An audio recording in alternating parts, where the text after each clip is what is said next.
रूपी प्यारी साध संगत जी, प्यार और सत्कार से कहना धन निरंकार जी।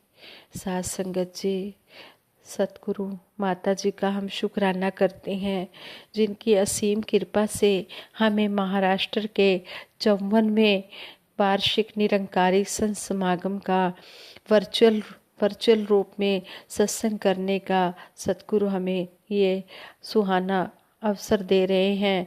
हम सतगुरु सच्चे पातशाह का शुक्राना करते हैं। सतगुरु की रहमतें ही रहमतें हैं।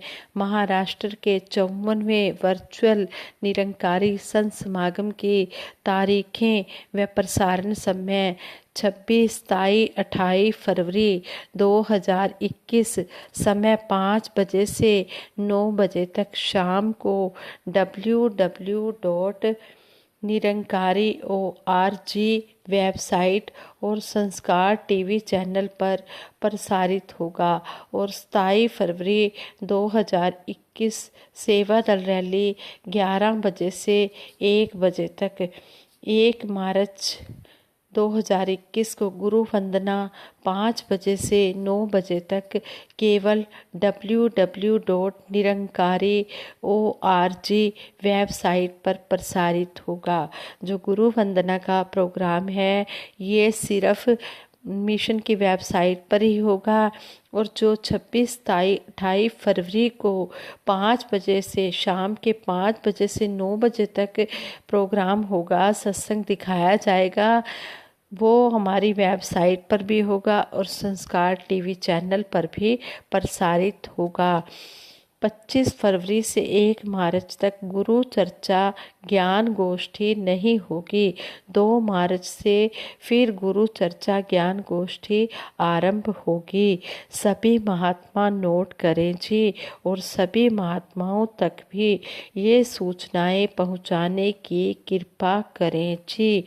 आज संगत जी, प्यार से कहना धन निरंकार जी।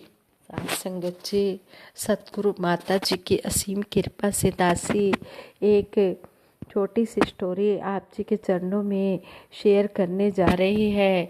इस स्टोरी में हमें यही समझाया गया है कि सत्संग का एक शब्द भी अगर हमारे कानों में पड़ जाता है और हम उसे समझ लेते हैं, अमल में ले आते हैं, तो हमारी ज़िंदगी खुशहाल हो जाती है।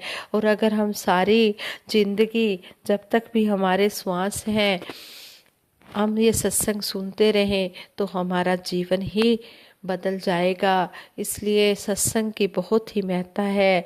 हमें सत्संग सुनना चाहिए, ध्यान से सुनना है और उस पर अमल भी करना है। ऐसे ही दासी स्टोरी पढ़ रही थी। दासी वो स्टोरी आप जी के चरणों में रखने जा रही है कि सत्संग का ऐसा असर। डाकुओं का एक बहुत बड़ा ग्रुप था।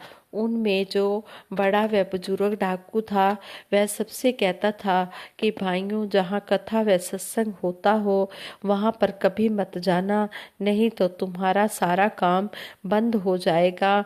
और अगर कहीं जा रहे हो व बीच में सत्संग हो रहा हो तो अपने कान बंद कर लेना, उसको सुनना बिल्कुल नहीं।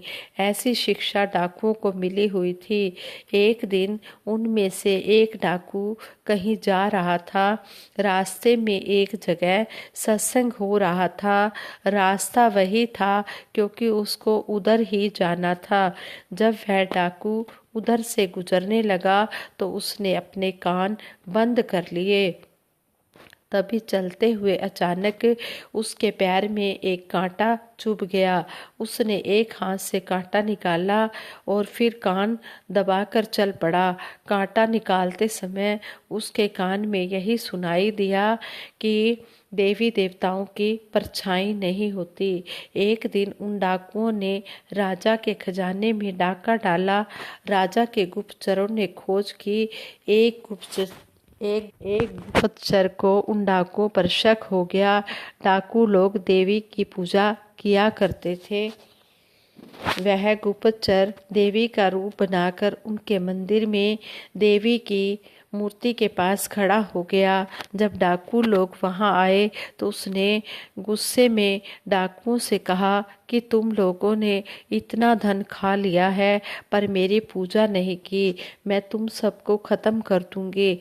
ऐसा सुनकर वे सब डाकू डर गए और बोले कि हमें माफ़ कर दो, हमसे भूल हो गई है, हम जरूर पूजा करेंगे।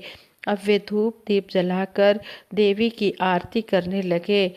उनमें से जिस डाकू ने सत्संग में यह बात सुन रखी थी कि देवी देवताओं की परछाई नहीं होती, वह बोला, यह देवी नहीं है, देवी की तो परछाई नहीं होती पर इसकी तो परछाई दिखाई दे रही है।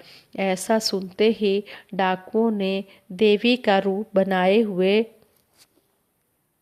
उस गुप्तचर को पकड़ लिया और उसे मारने लगे। वे बोले कि चोर तो तू है, हम कैसे हैं, चोरी से तो तू यहाँ पर आया है। तभी बुजुर्ग वो वहाँ से इतना सुनकर भाग गया।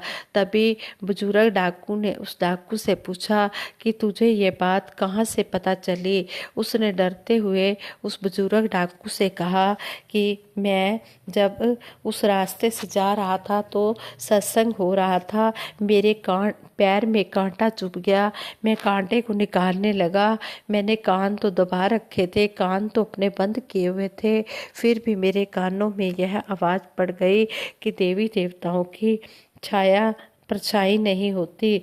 जिंदगी में उन्होंने कहा कि जिंदगी में हम आज तक अपने मार्ग पर चलने से हमने क्या पाया सिवाय डर और बदनामी के। आज इसने हमारी आंखें खोल दी हैं। कहने लगे कि सत्संग का एक शब्द सुनने से हमारा बचाव हो गया है। यह कहकर उस बड़े व बुजुर्ग डाकू ने सबसे पहले अपना हथियार समर्पण किया। वह देखते ही देखते सारे डाकुओं ने भी अपने सारे हथियार समर्पण करके कभी भी दोबारा ऐसा काम ना करने की कसम खाई। संगत जी, कहने का भाव यही है कि अगर हम सत्संग जीवन भर सुनेंगे तो हमारा जीवन अवश्य सफल होगा। जब एक शब्द सत्संग का सुनने से इतना बचाव हो गया उन डाकुओं का, तो अगर सारी उम्र हम सत्संग सुनते रहे तो हमारे जीवन में कभी भी कोई परेशानी आ ही नहीं सकती। इसलिए हम सत्संग को महत्व दें, सत्संग सुने। कहते हैं कि सत्संग के बिना कभी भी पार उतारा नहीं हो सकता। बिन सत्संग विवेक न होई, राम कृपा बिन सुलभ न सोई। सत्संग के बिना विवेक आ ही नहीं सकता और जब तक सतगुरु की कृपा न हो ये सत्संग भी नहीं मिलता। हम अपने आप को बड़े ही भाग्यशाली समझते हैं कि सतगुरु ने हम पर इतनी बड़ी कृपा की है, इतनी रहमत की है, जो हमें सेवा सिमरन सत्संग का ये रास्ता दिखाया है। हमने सतगुरु के बताए हुए इस रास्ते पर चलते चले जाना है और अपना जीवन सफल बनाना है। ऐसे कहा भी है, सत्संग वो गंगा है, इसमें जो नहाते हैं पापी से पापी भी पावन हो जाते हैं। जब ऐसा उन डाकुओं ने अपने साथ होता हुआ देखा कि वो बच गए तो उन्होंने कहा कि आज से हम कोई बुरा काम नहीं करेंगे और हम हमेशा अच्छे ही काम करेंगे। फिर उन्होंने वो सत्संग से जुड़ गए। ये कहते भी हैं कि पापी कपटी मूर्ख ताई रब दे नाल मिलांदा है। जब सतगुरु की कृपा हो जाती है तो कोई जैसा भी हो ये सतगुरु अपने गले से लगा लेता है, उसको ब्रह्म ज्ञान दे देता है, उसको इनाम रूपी दात देकर उसका जीवन सफल कर देता है। ये नहीं देखता कि इसके अंदर कितने ऐब गुनाह है, ये कौन है। नहीं, ये बख्शन हारा बख्शन लग्या कदे भी थकदा नहीं है। जैसे कहते हैं कि धोबी कपड़े धोवन लग्या कदे भी मैल को तकता नहीं है। इसी तरह जो ये बख्शन हारा होता है, ये गुनाहों की तरफ नहीं देखता, ये बख्शता ही चला जाता है। और अगर ये बख्शता ना तो ये कहते हैं कि जैसे अजामल डाकू गणका वैश्य कैसे कैसे इनके नाम सदना कसाई, तो इनका उद्धार कैसे होता। ये सतगुरु सच्चे पातशाह की जिस पर भी कृपा हो जाती है ये उसे संतजन बना देता है। जब ब्रह्म ज्ञान मिलता है तो पहले दिन से ही ये उपनाम मिल जाता है महापुरुष। सतगुरु हमें महापुरुष का दर्जा देते हैं, तो हम महापुरुषों वाले कर्म करते हुए सतगुरु के कहे अनुसार अपना जीवन यापन करते चले जाएं। साथ संगत जी, अगर दासी के मुख से कोई शब्द ठीक ना निकला हो, दासी को बख्श देना, आगे के लिए सद्विचार देना। साथ संगत जी, दासी सिमरन कराएगी, सभी ने मिलकर साथ देना है। तू ही निरंकार मैं तेरी शरण हाँ, मैनू बख्श लो। तू ही निरंकार मैं तेरी शरण हाँ, मैनू बख्श लो। तू ही निरंकार मैं तेरी शरण हाँ, मैनू बख्श लो। बोलिए सतगुरु माता सुदीक्षा सविंदर हरदेव जी महाराज की जय। निरंकारी राजमाता गुरु बचन अवतार की जय। साथ संगत जी, प्यार से कहना धन निरंकार जी।